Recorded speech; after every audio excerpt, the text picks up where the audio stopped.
Before beginning the story, I'd like to say a big thank you for visiting my new channel. I'm going to be uploading alternate history-related stories every single day. If that sounds good, be sure to leave a like and don't forget to subscribe. It means a whole lot when just getting started. I hope you enjoy the story. I restore sound for a living.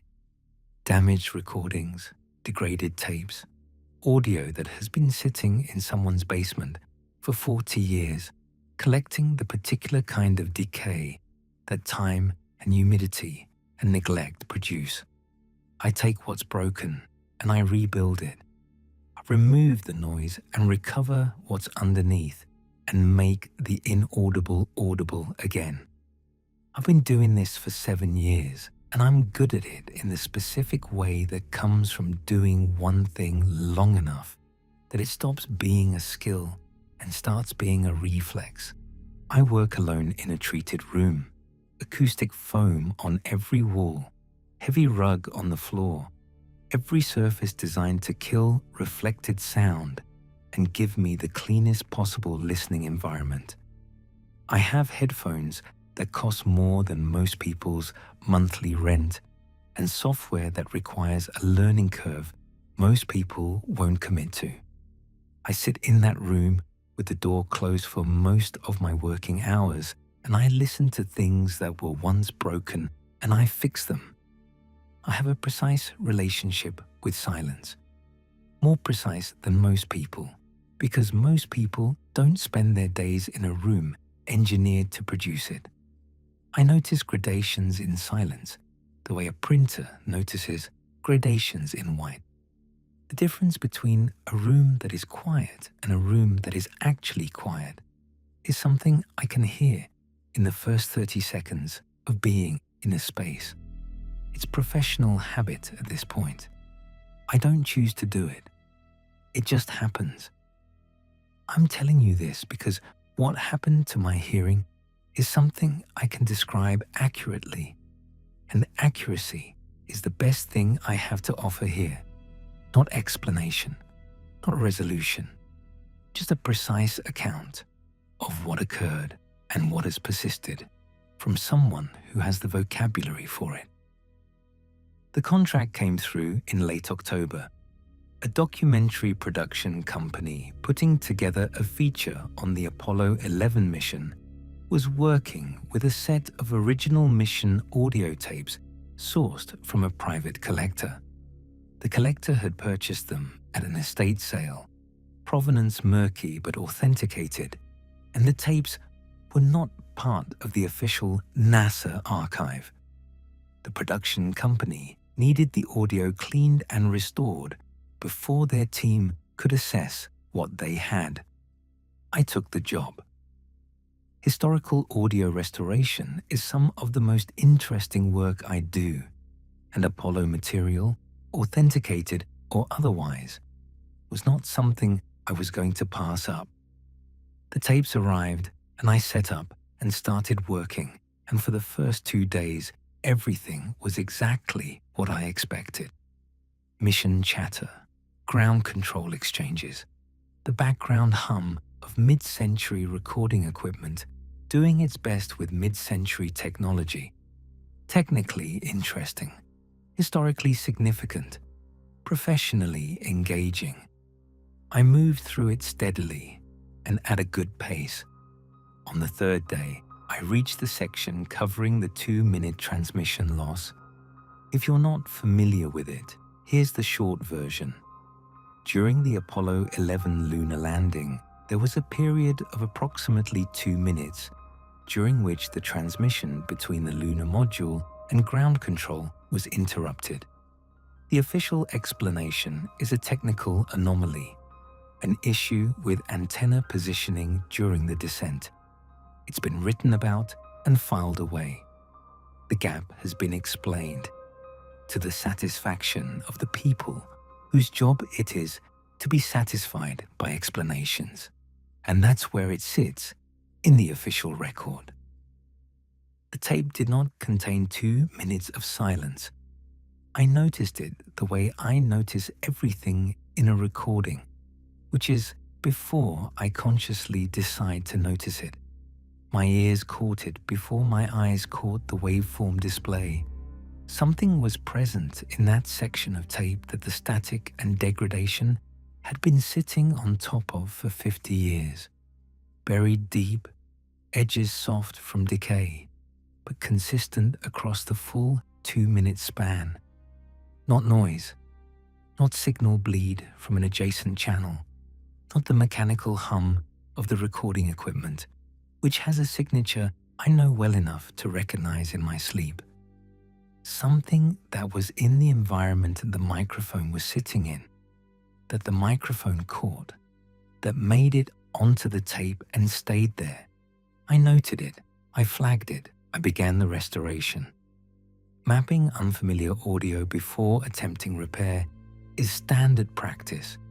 You don't touch anything until you understand what you're working with. I spent most of the first day just listening, running analysis, looking at frequency distributions, and trying to build a picture of what was in the gap. It had depth. That's the first thing that surprised me. Ambient noise, the kind you get when a microphone is live in a quiet space, has a flat character, consistent, undifferentiated, the same across its full frequency range. What I was looking at had layers, multiple components sitting at different frequencies, some of them at the edge of what the original recording equipment would have been capable of capturing. Whatever it was had been present and complex, and the equipment had caught as much of it as its limitations allowed. I isolated the clearest frequency band and ran my standard restoration filters, reduced the static, pulled the degradation artifacts out, rebuilt what the tape decay had softened. The first time I heard it with any real clarity, I took my headphones off. I don't do this during work sessions. It's a habit I broke early in my career because stopping mid-restoration breaks your concentration and costs you time you don't get back. I took them off anyway, and I set them on the desk, and I sat in the quiet of my treated room, and I thought about what I'd just heard. I did not have a reference for it.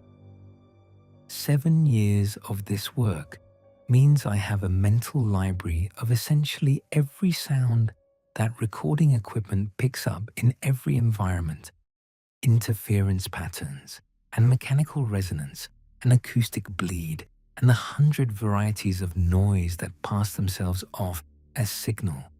I know what spaces sound like, what equipment sounds like, what the human voice sounds like in every condition of distress and degradation. What I had heard did not belong in that library. Not music, not a voice, not anything mechanical or electrical. It had the quality of something very large, producing a sound without intending to, the same way a glacier produces sound, because ice under that kind of pressure has no choice. The sound being simply what it is like to be that thing existing in that place, an expression of presence rather than communication. I put my headphones back on. I kept working. I finished the restoration of the 2-minute section over 3 days and delivered the full cleaned audio to the production company with my technical notes. I described the anomalous content accurately and without editorializing. I told them what I found and where I found it and what my process was, and I let them determine what it meant. Interpretation is not my job. I moved to the next project, a set of degraded recordings from a 1940s jazz session that needed careful attention, and I settled back into my routine. For about a week, everything was normal. Then I was working on the jazz recordings, and I noticed I could hear the room in a way I hadn't before. Not a new sound, The room itself, the acoustic foam on the far wall, specifically a section toward the upper right corner where the material had been compressed over years of use. The compression changes the foam's absorption profile slightly, changes what it does to the sound that reaches it, and I could hear the difference between that section and the newer foam around it, a subtle variation in the room's resonance that I had never detected before. I spent some time sitting with this, stood in different parts of the room and listened, moved into the hallway, then the kitchen, then back. My apartment has always had a sound profile that I'm aware of in a background way, the way you're aware of the smell of your own home without actively smelling it. What I was doing now was different. I could hear the dimensions of each room, the specific way sound behaved around the furniture, the difference between the live kitchen surfaces and the carpeted bedroom, the particular signature of the bathroom with its hard parallel walls. I've always had good ears. This was not good ears. This was the same instrument playing a different octave. It didn't feel wrong. That's the thing I keep coming back to when I try to describe the beginning of it. It felt like a dial turned up on something that was already working, an enhancement rather than a disruption. I noticed it and I thought it was interesting, and I didn't immediately connect it to anything. I enjoyed it for approximately 1 week. Then it started giving me things I didn't ask for. The grocery store was where I first understood that what felt like a gift had edges, the fluorescent lighting. I don't mean the visual flicker, which I've always been mildly sensitive to. I mean the sound. The ballast in those lights produce a frequency that most people never perceive. I could hear it the way I could hear my studio monitors, clearly and specifically, a constant tone sitting above everything else in the store. Underneath it, the refrigeration units behind the dairy cases, each one individually distinguishable, their cycles slightly out of phase with each other, so that the combined sound was a slow rolling pattern that I couldn't stop my brain from tracking. And the conversations, every conversation in that store arrived as a distinct audio stream, not a blur, not a crowd sound, separate. My brain kept trying to process all of them simultaneously, the way it would process a complex mix on my workstation, looking for the signal in each track, and it could not do this and also navigate a grocery store and also manage the lighting tone and the refrigeration cycling. I left my cart in the aisle and walked out. I drove home with the radio off and the windows up, and when I got to my treated room, I closed the door and sat on the floor with my back against the desk and let the foam do what it was designed to do, and the quiet of the room settle around me. Better. In the room, with the reflected sound killed and the ambient noise reduced to near nothing, the dial turned itself back to something manageable. I started spending more time in the studio than work required. Not all day, just more, because the room was the one place where my hearing was an asset and not a liability, where what I could do with it was useful and controlled, and outside the room, the world had become a problem I didn't have a solution for yet. I called Rudy, audio engineer, known him for years, not prone to making things strange. I described what was happening as clinically as I could, and he listened well and said it sounded like hyperacusis, a real condition, documented, treatable in many cases. He sent me resources. He said, see an audiologist. The audiologist tested my hearing and said it was better than normal, and found nothing wrong. She referred me to a specialist. 6-week wait. In the meantime, the world stayed loud. 6 weeks is a long time to sit with something unexplained. I went back to the Apollo audio around week 4. Professional curiosity, I told myself. Fresh ears on finished work, which is a legitimate practice. I loaded the restored file, put on my headphones, and played the 2-minute section. The audio hadn't changed. I'd cleaned it as well as the source material allowed and delivered the result, and what was in the file was what I'd put there. Nothing had been added. What had changed was how I heard it. The first time through the restoration process, the sound in the gap had been unfamiliar, strange, something I had no reference for. I'd responded to it the way you respond to any genuinely new sensory experience, with attention and curiosity and a professional's interest in categorizing it. This time, I recognized it. Not the way you recognize a piece of music you've heard before, the memory locating it and placing it in context. Different from that. The recognition was physical. My ears responded to it before my brain engaged with the question of why, the way a tuning fork responds to its matching pitch without deciding to. Something in my hearing, or what my hearing had become, resonated with what was in that recording. I knew this sound. It knew me.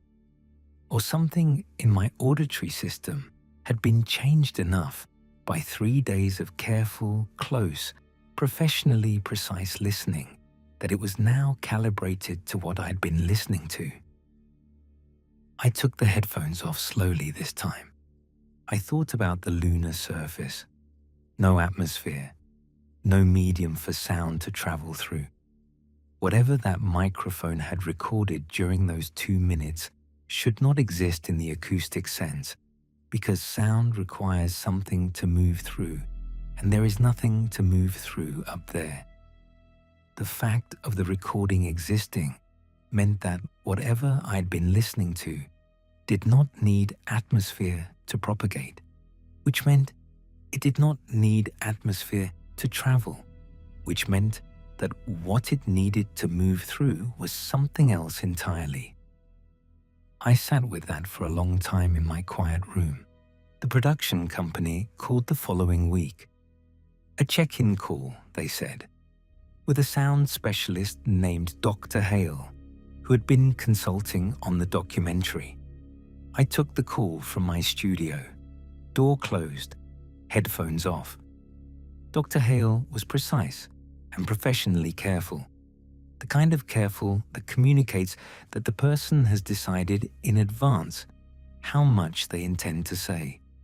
He asked me about my restoration process, the filters I'd used, the frequency isolation approach, how I'd handled the recovered audio.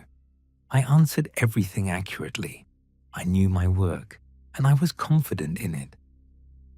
At the end of the call, framed as an afterthought, the way significant questions sometimes get framed when the person asking them wants to see how you respond before they commit to the conversation. He asked whether I'd noticed any changes since working on the tape. I went still in my chair. I asked what kind of changes he meant. He said, in perception, in hearing specifically.